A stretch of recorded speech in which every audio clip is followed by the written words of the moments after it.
I'm going to show you how to prevent ladders in your circular knitting.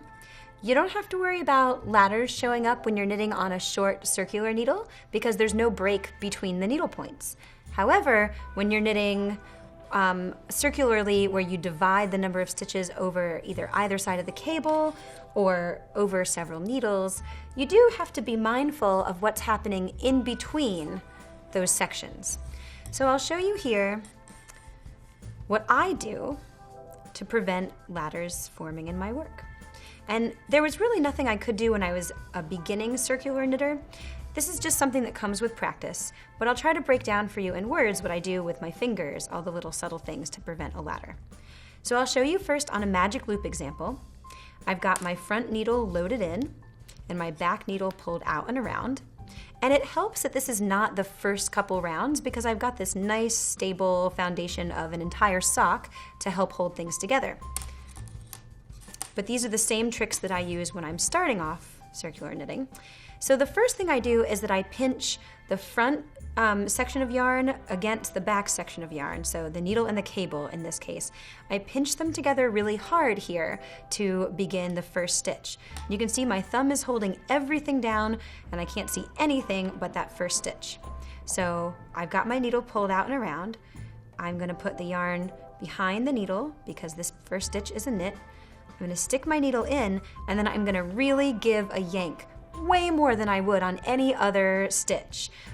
Again, we want our stitches to be nice and loose so that they can slide over the join, but because stitches on the end and the beginning tend to be naturally looser than their brothers that are caught in between, in the middle of the row, you're going to counteract that looseness by giving a nice firm tug. So now I'm going to wrap the yarn around the needle, pull up a new stitch, and I'm really pushing hard with my finger here to make sure that my needles stay touching. I'm going to put my needle in to the second stitch, tighten again, so I'm just tugging it all the way, and then I can stop doing that. I don't do it anymore on the third, fourth, and fifth stitches as I go. And what that means is that what I've got here is a really tight last stitch on the other side. Tighter than I would normally want it if it was in the middle here.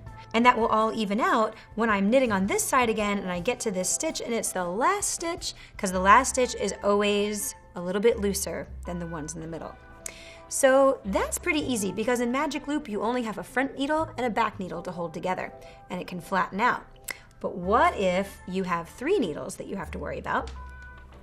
First of all, I'm going to find where I need to start. I'm going to follow the working yarn back to this stitch. This is the last stitch I worked because it's got the working yarn coming from it. And I'm going to do basically the same thing. I'm going to stick my empty needle into the first stitch that needs to be worked here. And I'm going to use my thumb to hold all 3 and give a really strong tug on the last stitch that I worked. And when I wrap the yarn around my working needle, I've got it really snugged up close to the needle from which my last stitch is coming. So I'm going to slide it down and again pull really, really, really hard. Not so hard that you break your yarn. And I'm tugging again as I bring it around to my second stitch. And then I'm good to go. And because I pulled so hard, these 2 stitches, the last one from this needle and the first one from this needle, are just snugged up really close to each other. I'll show you that one more time. I'm going to finish this needle.